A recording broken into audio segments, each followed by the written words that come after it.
Bob Robinson took his nose out of the newspaper and glanced over at the turning doorknob from his recliner.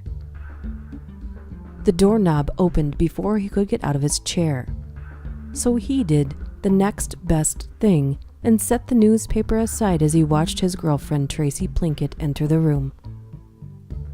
"Hey, hon, how was the pool?" he offered as his eyes trailed from her dark-haired head and down to her blue floral pattern decorated swimsuit. The locker area was so awful, but overall it was fun.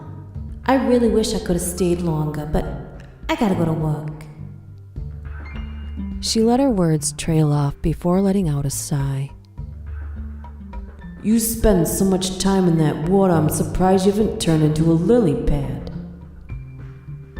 Oh, now I'm a plant? Speaking of water, I need a shower and get ready for work. "Nah, you're a flower," Bob teased Tracy as she left the room.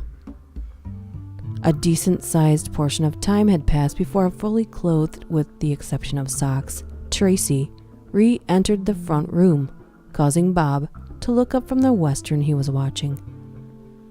"Bob, my feet!" Tracy stated in a melancholy voice as she sat next to him and placed her foot on the recliner. Bob lifted the foot up and examined it. A white callus had formed on the heel of it. Although a bit grossed out, Bob ran his left hand across the callus in an effort to let Tracy know that it didn't change his opinion of her in the slightest. "Oh, it's just athlete's foot, hon. Probably a little fungus you picked up at the pool grounds. There's a ton of antibiotics that'll clear that up," he said as gently as he could and set her foot back down, reassuringly placing his hands on top of hers.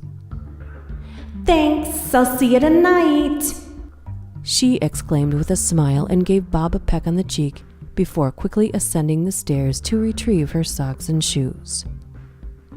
With a quick descent of the stairs and a wave goodbye, she was out the door. After a lengthy walk to the bus stop and a 20-minute bus ride, Tracy arrived at work. Miss Plinkett worked as a cook at a famous all-you-can-eat buffet chain called Clanking Plates. Aptly named buffet chain if there ever was one. The joke that people would be clanking their plates against the table in an effort to get more. The young lady hustled to the kitchen and began her 8-hour shift in earnest. She handled everything from lettuce to steak. She was truly a busybody.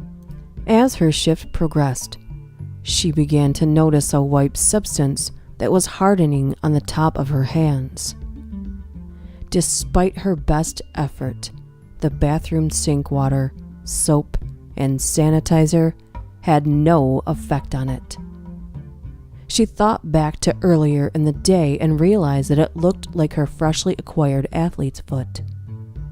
She went in a stall, sat down, lifted up her left pant leg so as to undo the shoe and examine her foot for comparison, when she spotted that her leg was crusting with white. She poked at it with her left index finger to discover that the crust was hard as a shell.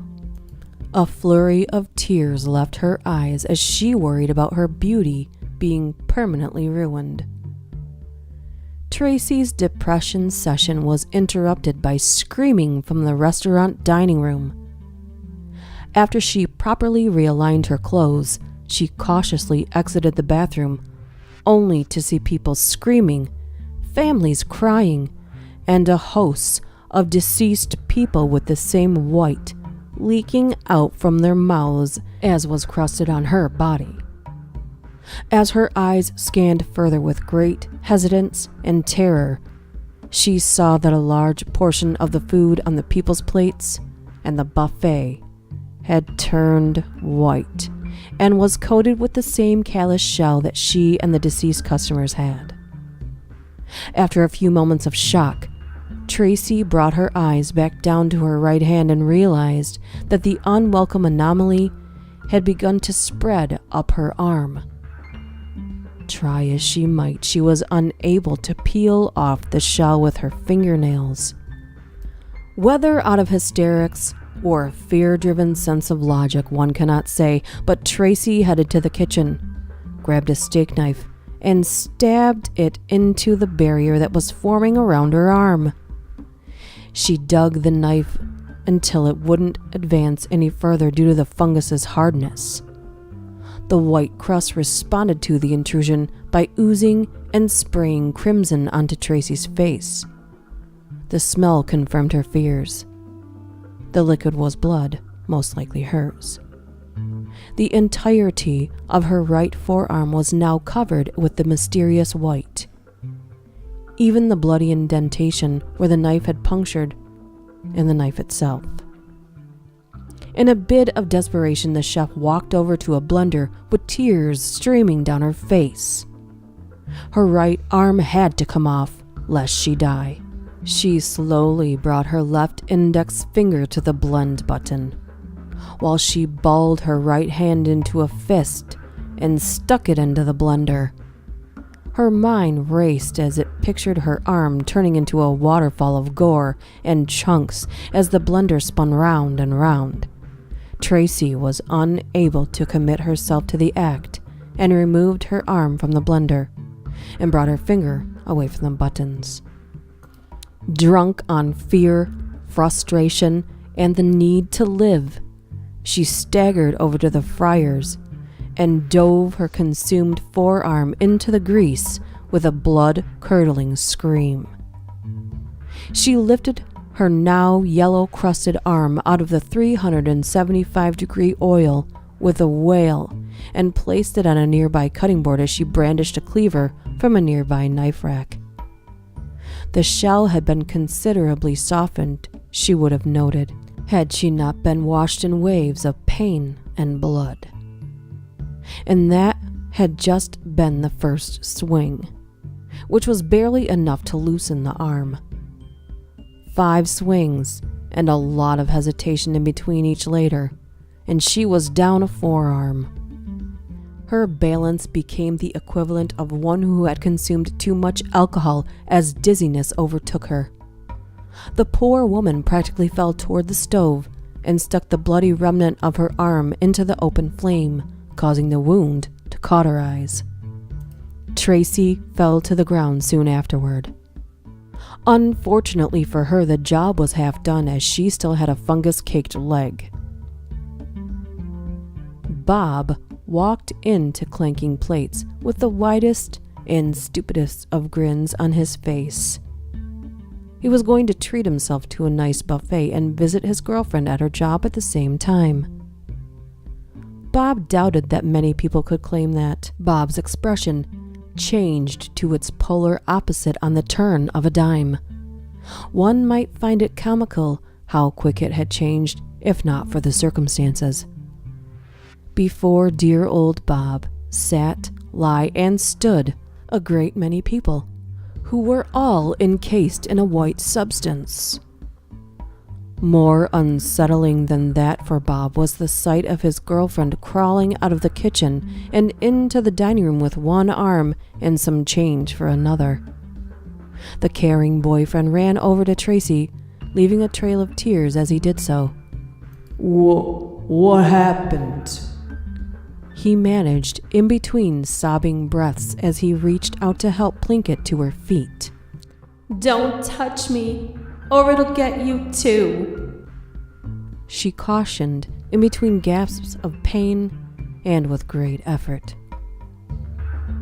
Tracy! I need you to cut off my left leg. Hold on, I'll call an ambulance. No time. I need it done now or I'm gonna die. Bob sunk his head down toward the ground, half expecting it to sink in between his shoulders, and disappeared into the kitchen. A couple moments passed before he returned with the sharpest of knives that he could find, a butcher's knife. He set the knife on the floor and cradled Tracy's head with a free arm as he pulled up one of her pant legs and glimpsed into her blue eyes. I love you. he said as he continued to roll up the pant leg. I know. The pant leg reached the point where it wouldn't roll up, a little bit past the knee, so he went to take her pants off in an attempt to locate the point where it needed to be cut at. However, as he pulled her shirt out of her pants, he saw that her stomach had been crusted over. The white abnormality had traveled up her foot and to her stomach, maybe even farther than that. Regardless, Bob realized how pointless it all was and sat there cradling the love of his life. I was too late. I'm so sorry. He sobbed. Tracy tried her best to respond with a smile, but instead produced a pained gasp. Bob started to say something in reply, but then thought back to earlier in the day when he had touched her infected foot, and then her now missing hand. The man slowly brought his hand up to his face and stared at the small callous spot on it. Bob Robinson sat in silence as he recalled taking a trip to the supermarket and handling food with that hand. Food he did not buy. Food that was still sitting at the market, waiting to be purchased.